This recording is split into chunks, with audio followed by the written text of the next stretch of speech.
You don't attract people who take more than they give by chance.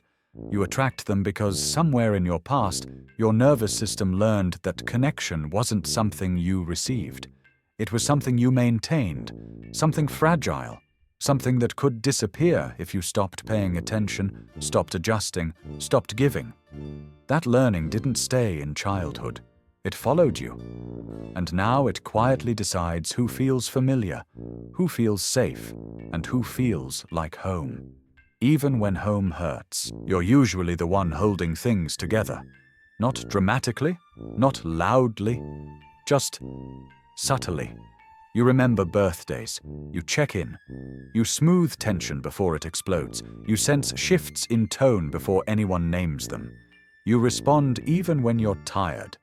You don't keep score, or at least you tell yourself you don't, but your body does.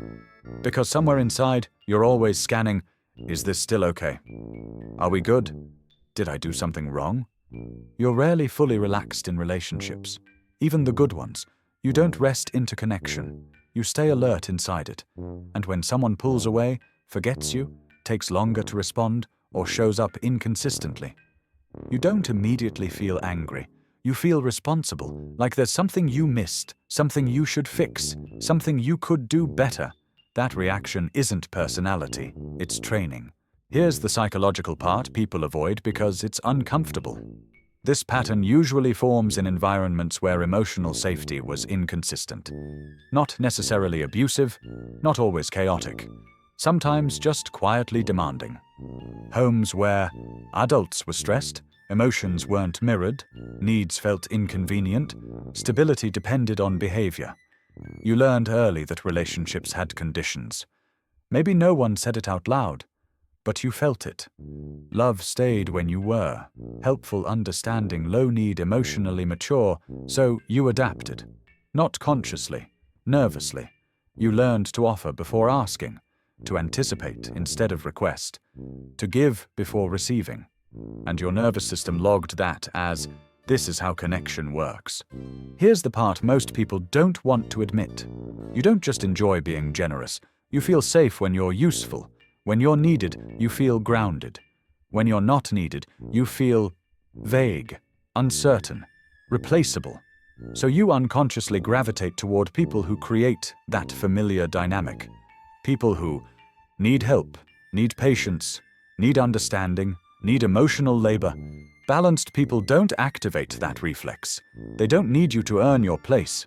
And that can feel strangely empty, or boring, or unsettling, because there's nothing to do to secure them. People who take more than they give aren't always villains. Often they're just undeveloped in reciprocity. But they're sensitive to energy. They sense who will stay longer, will explain more, will forgive sooner, will carry discomfort silently. Your system broadcasts availability, not because you want to be used, but because you were rewarded for availability once, and takers respond to that like heat-seeking missiles. Again, not consciously, instinctively. They relax into the imbalance. You tense into it. And suddenly, the relationship feels normal to you. This is where the loop tightens. You notice the imbalance. You feel it in your body, in the fatigue, in the quiet resentment you don't like admitting. But instead of anger, what comes up first is shame. Shame sounds like, maybe I'm asking too much. Maybe I'm being needy. Maybe I should be more patient. Shame turns a relational problem into a personal flaw, and that keeps you invested. Because if the problem is you, then the solution is more effort, more giving, more understanding, more endurance, which conveniently keeps the imbalance intact. People always ask, why didn't you leave sooner? Because leaving would mean admitting that giving wasn't enough. And that's terrifying when giving is how you learned to belong. Leaving doesn't just end a relationship. It challenges an identity. I am the one who holds things together. Letting go feels like failure, not freedom. So you stay, you try, you hope, and you slowly empty yourself. Society loves mislabeling this. They call you kind, empathetic, loyal, patient. Those traits exist, But they're not the full story, because when kindness is automatic, it's not just kindness, it's adaptation. True generosity has choice in it. You didn't always have that choice. You gave because connection depended on it. And that's not moral virtue, that's survival intelligence. This video will upset some people, because if this is true, then some admired traits weren't freely chosen. Your strength, your independence, your emotional availability, they weren't just values, they were necessities. And people don't like questioning the traits that helped them survive, because survival often becomes identity. But survival skills aren't always life skills. Some of them just keep you vigilant forever. This pattern doesn't stay in love or friendship. It shows up everywhere. At work, you overfunction. You take on more. You don't ask for support easily. In family, you're the stable one, the mediator, the emotional container. With yourself, you struggle to rest, because rest feels unproductive, unjustified, unsafe. Your body learned that value comes from output, so stillness feels like risk. Here's a quiet truth. When someone gives to you freely, without needing anything back, you might feel awkward.